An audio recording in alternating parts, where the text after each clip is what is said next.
Hello दोस्तों, कैसे हो आप सभी। एक्चुअली बच्चा, आज जो मैं आपके सामने लेकर आया हूं ये वीडियो, ये बताता है बच्चा 10th क्लास का फर्स्ट ही चैप्टर है। और बच्चों को बड़ा तकलीफ होता है कि सर मुझे ना ये कैसे प्रूफ करते हैं इररेशनल, ये हमें समझ नहीं आता। देखो, इररेशनल प्रूफ करने के लिए हमें कुछ बेसिक चीजें हमें पता होनी चाहिए। क्या है बेसिक? कि भैया रैशनल नंबर किसे कहते हैं, इररेशनल तभी तो समझ में आएगा। और अगर हमें रैशनल समझ में आ गया तो इररेशनल भी बहुत आसानी से हम प्रूफ कर लेंगे। कैसे कर पाएंगे, इसके लिए बच्चा आपको इस वीडियो को देखना पड़ेगा एंड तक। जरा ध्यान से समझना। होता क्या है कि भाई पेपर में ये 100% क्वेश्चन आया हुआ है, कहता है कि भैया prove that √3 is irrational number. जरूरी नहीं है कि √3 ही दे, वो कुछ ऐसे भी दे देगा। भाई prove that 2√3 is a irrational number, वो ये दे देगा कि भैया √3 + 5 इज अ इरेशनल नंबर, वो दे देगा कि 1/√6 is a irrational number. Proof करके दिखाओ। अब प्रूफ कैसे करें? इस प्रूफ करने के लिए बच्चा हम बेसिक चीजों को समझते हैं। जरा ध्यान से समझना। बेसिक क्या चीजें हैं, प्लीज ध्यान से समझना। पहले हमें जानना पड़ेगा कि इररेशनल नंबर क्या है, लेकिन उससे पहले हमें यह जानना पड़ेगा कि रैशनल नंबर क्या है। देखिए बच्चा, रैशनल नंबर वो नंबर होते हैं, कम ऑन, रैशनल नंबर वो नंबर होते हैं जिसको P/Q के फॉर्म में लिख सकते हैं, P/Q के फॉर्म में लिख सकते हैं, P/Q के रूप में लिख सकते हैं, जहां नीचे जो डिनोमिनेटर है Q does not equal to 0। क्यों 0 नहीं होना चाहिए बच्चों? सिंपल सी चीज है भाई, न्यूमरेटर 0 हो कोई दिक्कत नहीं, माइनस का हो कोई दिक्कत नहीं, लेकिन डिनोमिनेटर में 0 नहीं होना चाहिए। यही बोलता है कि भैया अगर 0 नहीं है तो बच्चा वो सभी नंबर रैशनल नंबर कहलाएंगे। इतनी बात समझ में आ गई। जैसे 4/5 ये रैशनल नंबर है, 3/2 रैशनल नंबर है, 1 ये भी रैशनल नंबर है। पूछोगे नहीं सर 1 कैसे हो सकता है, इसके नीचे तो कुछ नहीं है। अरे भैया है, इसके नीचे 1 होता है। जब किसी का कोई नहीं होता तो 1 होता है, सबका मालिक 1। यहां पर देखिए भाई 4 रैशनल नंबर है, हाँ जी है, क्योंकि इसके नीचे 1 है। समझ में आ रहा है क्या? अब ये सब रैशनल नंबर की कैटेगरी में आता है, ये तो समझ में आ गया। तो भैया इररेशनल क्या है, ये तो जानना पड़ेगा ना भाई। तो इररेशनल के लिए हमें ये देखना पड़ेगा भाई, इररेशनल वो नंबर है जिसकी पावर होल नंबर ना हो। होल नंबर यानी कि पूर्ण संख्या नहीं होनी चाहिए। पूर्ण संख्या 1 2 3 4 5 6। अब बोलोगे किसी की पावर अगर 0 है तो उसका आंसर तो 1 होता है ना बच्चों, ये भी रैशनल नंबर है। लेकिन इररेशनल नंबर क्या है? इररेशनल नंबर बच्चा वो है जिसकी संख्या ऊपर पावर क्या ना हो, 1, यानी कि होल नंबर नहीं होने चाहिए। जस्ट एग्जांपल, जैसे √3, यहां पर 3 को मैं 1/2 लिख सकता हूं, देखो होल नंबर नहीं है, ये हाफ है। या 3 की पावर 1/4 लिख सकता हूं, 3 की पावर 9/6 लिख सकता हूं, देखो 3 3 9, 3 2 6, 3/2 1.5। हाँ, ये भी बच्चा ये रैशनल नंबर है। पॉइंट टू बी नोटेड कि रैशनल नंबर तो है, लेकिन बच्चा ये अंडर रूट में तो आ रहा है। क्या मतलब? अंडर रूट की वैल्यू को हम कैसे प्रूफ करें, बस ये समझना है। अब जरा ध्यान से समझना बच्चा। इसके लिए हमें क्या समझ में आ गया कि रैशनल नंबर P/Q के फॉर्म में होता है, एक। दूसरा हमें समझ में आ गया इररेशनल नंबर अंडर रूट में होता है, लेकिन यही हम प्रूफ करना सीखेंगे। और तीसरा हमें समझना है जो सबसे इंपॉर्टेंट है इसके लिए, को प्राइम नंबर। कम ऑन, क्या कौन सा नंबर? को प्राइम नंबर। अब देखो, को प्राइम अगर तुम्हें समझ में आ गया, को प्राइम अगर आप सभी को समझ में आ गया, तो आप सभी बाकी के इस प्रूफ करने में बच्चा आराम से कर सकते हो। कैसे करेंगे बच्चा? को प्राइम नंबर है हमारे पास, इसको हिंदी में बोला जाता है सह अभाज्य संख्या। कम ऑन, सह अभाज्य संख्या। यह वह संख्या होती है बच्चों, ये वह संख्या होती है सह अभाज्य संख्या जिसके अंदर कहा जाता है कि भाई को prime number are those number which has HCF is 1, जिसका एचसीएफ 1 होना चाहिए। अब बोलोगे सर एचसीएफ कैसे निकलेगा 1? एचसीएफ का मतलब दो नंबरों के बीच का जो कॉमन नंबर है वो 1 होना चाहिए। 1 के अलावा अगर कॉमन कुछ आया तो बच्चा वो को प्राइम नंबर नहीं है। जस्ट एग्जांपल, जैसे मैंने एक 8 नंबर ले लिया, एक मैंने 7 नंबर ले लिया। 8 को 8 को हम बच्चा यानी कि 8 को मैं एलसीएम लूंगा तो 2 लिखूंगा, और 7 को लूंगा तो 1 × 7 लिखूंगा। इससे ज्यादा क्या कर सकता हूं? इन दोनों का एचसीएफ क्या आएगा? दोनों में कोई कॉमन आ रहा है क्या?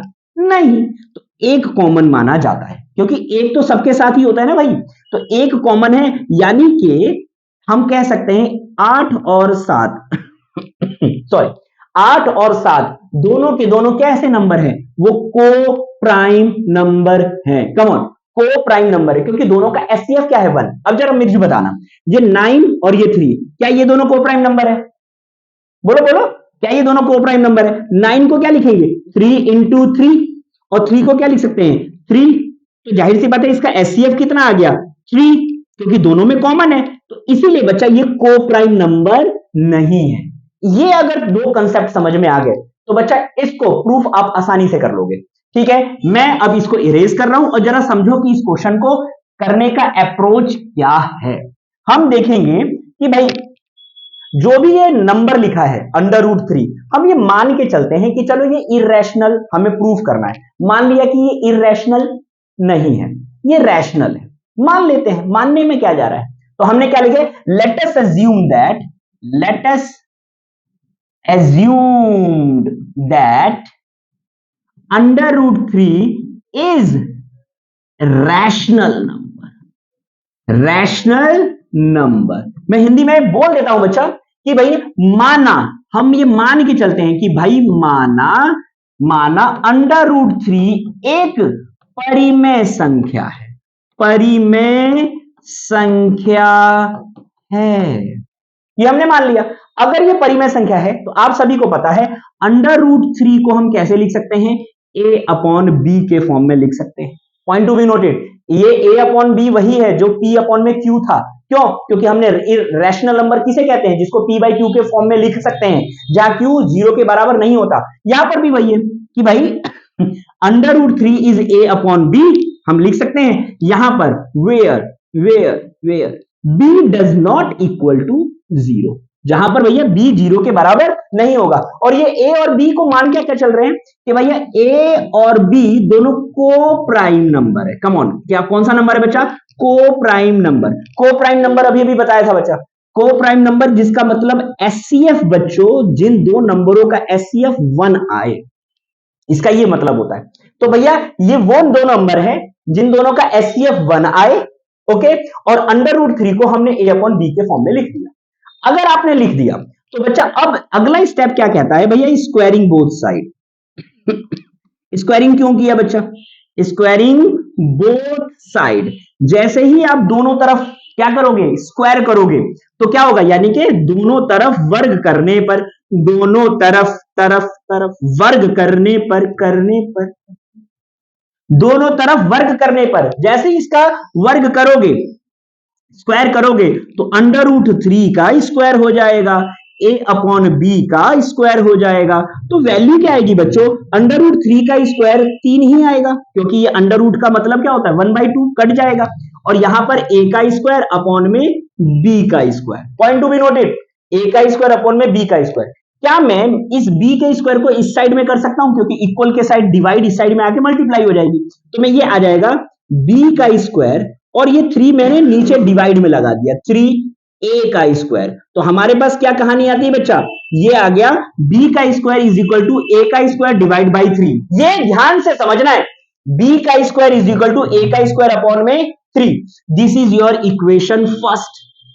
अब बोलोगे सर ये इक्वेशन फर्स्ट क्यों लिखा? यहां पर मैं ये साबित करना चाहता हूं कि भैया a का स्क्वायर जो है वो 3 से डिविजिबल है। देखो डिवाइड में आ रहा है, a का स्क्वायर किससे डिविजिबल है?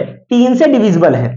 अब मुझे नेक्स्ट पेज जाना पड़ेगा ताकि आपको समझा सकूं। ये बच्चा इतना तो आपको कॉपी पेन लेकर लिख लेना होगा, ठीक है? क्यों? क्योंकि बच्चा वीडियो देखने भर से नहीं आता बच्चा, आपको कॉपी किताब रखना पड़ेगा, आपको देखना पड़ेगा कि किस किस तरीके के क्वेश्चंस आ रहे हैं। क्यों? क्योंकि बच्चा ये देखने के बाद ही आपको समझ में आएगा। ये फर्स्ट इक्वेशन समझ में आ गया। नेक्स्ट देखते हैं बच्चा क्या कहा। नेक्स्ट हमने क्या कहा? नेक्स्ट हम आ गए कि भाई अब तक हमने क्या साबित कर दिया कि भाई b का स्क्वायर जो होगा वो क्या होगा बच्चा? वो b का square is equal to divide by a का स्क्वायर के होगा। अब यहां से मैं ऐसे लिख सकता हूं कि भाई ए का स्क्वायर इज डिविजिबल बाय 3। तो अगर ए का स्क्वायर 3 का डिविजिबल है तो क्या मैं ये भी लिख सकता हूं ए is also divisible by 3।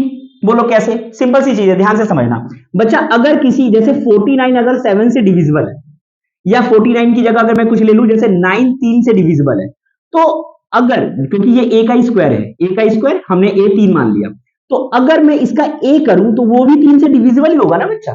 Simple सी चीज है। तो अगर किसी का स्क्वायर करने पे वो 3 से डिविजिबल है तो उसका स्क्वायर हटा देंगे तब भी वो 3 से डिविजिबल होगा।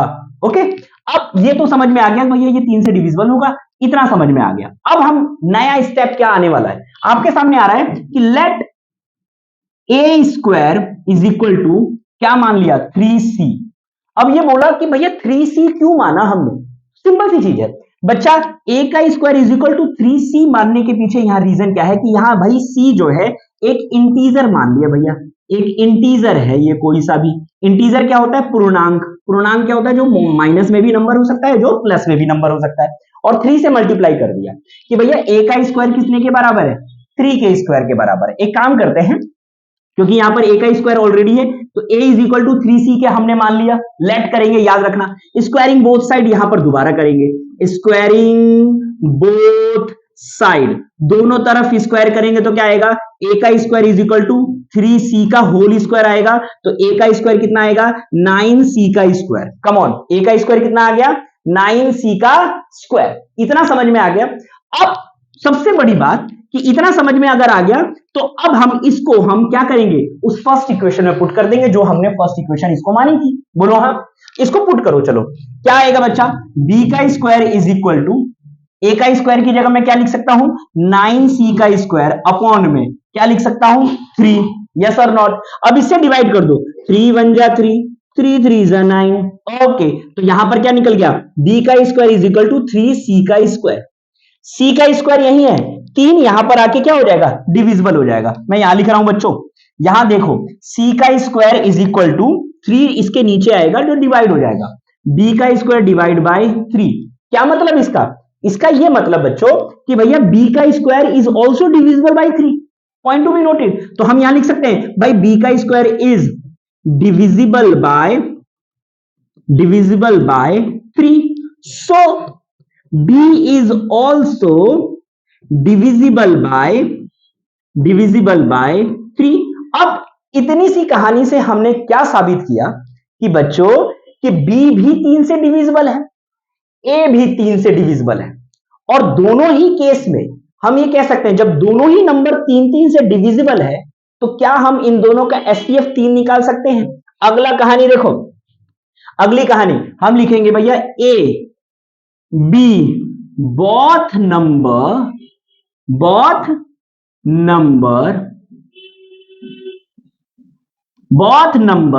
divisible by 3।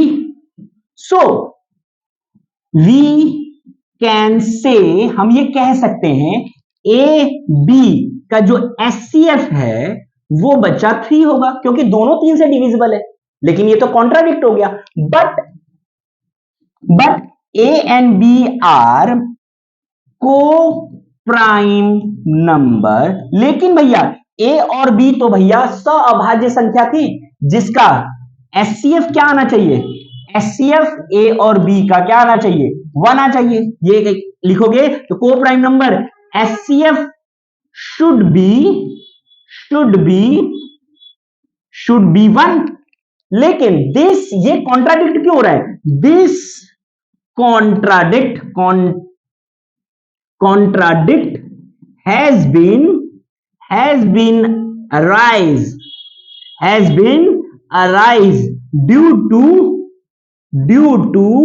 our incorrect assumption that what under root 3 is rational number. ये समझाते हैं बच्चा। क्या मैंने कहा बच्चा कि भाई ए और बी दोनों के दोनों बच्चा 3 से डिविजिबल है, दोनों के दोनों। ठीक है जी। अब 3 से डिविजिबल है तो इसका एचसीएफ तो 3 आएगा, लेकिन हमने पढ़ा है कि भैया ए और बी, हमने पहले ही क्वेश्चन में एज्यूम किया था ए और बी क्या है, को प्राइम नंबर, और को प्राइम नंबर का एचसीएफ कितना आना चाहिए, 1। को प्राइम नंबर का एचसीएफ 1 आना चाहिए, लेकिन यहां आ कितना रहा है, 3। तो ये कॉन्ट्राडिक्ट हो गया ना बच्चा, भैया ये विरोधाभास, ये बताता है कि this contradict has been arisen due to our incorrect assumption. ये विरोधाभास हमें बताता है कि ये सब इसलिए हुआ क्योंकि हमने √3 को मतलब रैशनल नंबर माना था। इसलिए हम कह सकते हैं सो √3 इज इरेशनल नंबर। हम ये कह सकते हैं कि भैया √3 एक इरेशनल नंबर है। इस तरीके से हमारा एक क्वेश्चन कंप्लीट होता है। आपको लग रहा होगा ये बहुत बड़ा है, लेकिन यकीन मानो इसके बेसिस पे बहुत सारे क्वेश्चंस आते हैं। वो बाकी की सारी चीजें मैं अगली वीडियो में अपलोड कर दूंगा। बाय।